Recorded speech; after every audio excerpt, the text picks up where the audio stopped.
अवध का महल, जहां सदैव आनंद मंगल उत्सव मनाया जाता था, वहां लोग सिसक सिसक कर बिलक बिलक कर रोने लगे। रात भर लोग बैठे बैठे एक दूसरे को सांत्वना देते रहे, रोते रहे। सुबह सुबह गुरुदेव वशिष्ठ जी आए और उन्होंने भरत की पीठ पर हाथ रखा और उनसे कहा कि अपने कर्तव्य का पालन करो और महाराज दशरथ का अंतिम संस्कार करो। महाराज दशरथ, जिनके राज्य में कभी सूर्य अस्त नहीं होता था, जिनका यश, जिनकी गौरव गाथा सारी दुनिया में गाई जाती थी, जब वो इंद्र से मिलने जाते थे तो इंद्र आधा सिंहासन उन्हें बैठने के लिए देता था। जिनकी संपदा, जिनके वैभव को देखकर धन के अधिष्ठाता कुबेर का मन ललचाता था। एक कथा आती है, एक बार अयोध्या में एक ज्योतिषी आया जिसके बारे में कहा जाता था कि त्रिकालदर्शी है, बीज को उठाकर बता देता है कि इसमें कितना बड़ा वृक्ष बंध है। महाराज दशरथ को पता लगा। रघुवंश में ब्राह्मणों और विद्वानों का बहुत सम्मान हुआ करता था।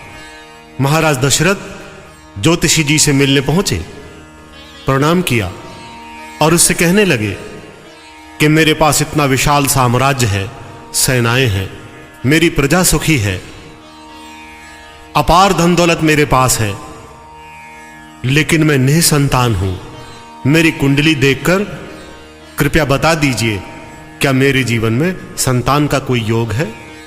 ऐसा कहकर महाराज दशरथ ने अपनी कुंडली ज्योतिषाचार्य जी के सामने बढ़ा दी। कुंडली देखकर पंडित गंभीर हो गया और महाराज से कहने लगा कि आपकी कुंडली देखकर ऐसा लगता है कि आपकी प्रजा पर कोई भीषण संकट आने वाला है। प्रजा पर संकट आने वाला है? ये जानकर महाराज दशरथ बेहद विचलित हो गए, रोने लगे और हाथ जोड़कर ज्योतिषी जी से पूछने लगे कि प्रजा के सुख और दुख मेरे लिए सर्वोपरि हैं। कोई ऐसा उपाय हो सकता है कि प्रजा पर दुख ना आए, वो दुख मेरे ऊपर आ जाए?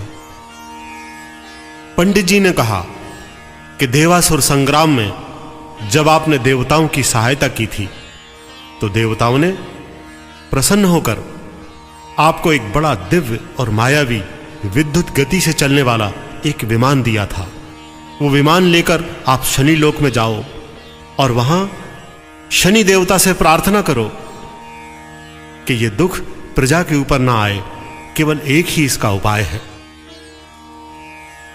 महाराज दशरथ आंखों में आंसू लिए विचलित भाव से अपने घर वापस लौट आए और विमान में बैठकर शनि लोक की तरफ चले। चलते चलते चलते चलते कई दिन बीत गए। अंत में महाराज शनि देवता के सामने जाकर खड़े हो गए। जब शनि देव ने देखा कि मृत्यु लोक का कोई मनुष्य उनके सामने खड़ा है तो उन्हें बहुत ही आश्चर्य हुआ। उन्होंने पूछा कि तुम कौन हो? तो महाराज दशरथ के मुंह से यह निकल गया कि मैं अयोध्या का महाराज दशरथ हूं। मृत्युलोक के किसी मनुष्य के मुख से यह सुनकर कि मैं महाराज हूं, शनि देवता को आवेश आ गया और उन्होंने बाएं पैर के अंगूठे से चरण प्रहार किया। कहीं विमान और कहीं महाराज दशरथ पृथ्वी की तरफ नीचे गिरने लगे। महाराज सोचने लगे कि मेरे जीवन की महायात्रा पूर्ण हुई, शनि लोक से कोई नीचे गिरकर भला कैसे बच सकता है? उसी समय संपाति को छोड़कर जटायु पृथ्वी की तरफ लौट रहा था।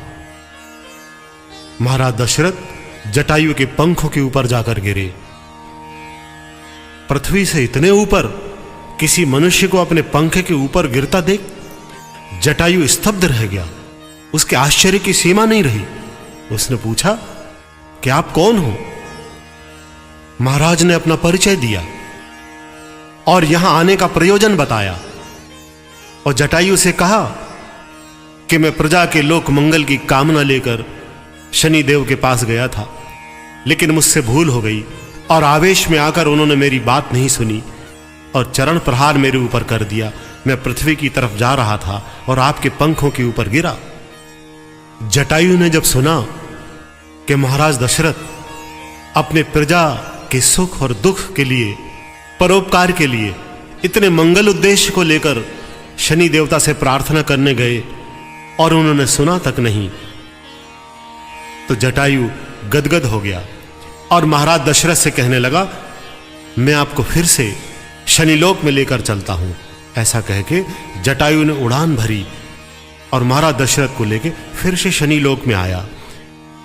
एक गिद्ध के ऊपर जब फिर से मृत्युलोक के उस मनुष्य को शनिदेव ने अपने सामने खड़े हुए देखा तो उनके आश्चर्य की कोई सीमा नहीं रही। महाराज दशरथ ने उन्हें प्रणाम किया। जटायु ने उनसे प्रार्थना की कि ये अपने प्रजा के लोक मंगल की भावना लेकर आपके पास आए थे, कृपा करके इनकी प्रार्थना सुन लीजिए। शनिदेव ने कहा, बोलो किस प्रयोजन से तुम आए हो? महाराज दशरथ ने कहा कि आप मेरी प्रजा पर दुख देने के लिए उनकी राशि पर गौचर पर आने वाले हैं और मैं अपने प्रजा का दुख देख नहीं पाऊंगा, इसलिए मैं आपसे प्रार्थना करने के लिए आया हूं कि प्रजा पर दया करो, उन्हें क्षमा करो और मेरे गौचर के ऊपर आ जाओ, मेरी राशि के ऊपर आ जाओ और जो भी दुख देना है मुझे दे दो। किसी राजा के हृदय में प्रजा के प्रति ऐसे अनुपम और दिव्य प्रेम को देखकर शनिदेव प्रसन्न हो गए और महाराज दशरथ से कहने लगे कि मैं अपनी महादशा में लोगों के साथ न्याय करता हूं और जिसने जैसे कर्म किए होंगे उसके अनुसार संचित कर्मों का प्रतिफल लौटा देना मेरा न्याय है। लेकिन मैं तुमसे बहुत प्रसन्न हूं। तुमने मुझसे याचना की है कि प्रजा को क्षमा कर दो और वो दुख मुझे दे दो, तो मैं तुमसे ये कहना चाहता हूं, मैं निसंतान को कर्म फल से सदैव मुक्त रखता हूं, इसलिए प्रजा के दुख में तुम्हें कैसे दे सकता हूं। प्रसन्न होकर मैं तुम्हें यह वरदान देता हूं कि अब तुम निसंतान नहीं रहोगे और अयोध्या में जब मंगल उत्सव मनाया जाएगा उस समय मैं विघ्न डालूंगा, विक्षेप पैदा करूंगा। महाराज दशरथ गदगद हो गए। उन्होंने दोनों हाथ जोड़ लिए और अनुग्रह भाव से रोते हुए शनि देवता के चरणों की तरफ अपना सिर झुका लिया। धन्य है महाराज दशरथ जो प्रजा के सुख और दुख को सर्वोपरि मानते हैं। प्रजा के सुख और दुख उनके हृदय में सर्वोपरि हैं।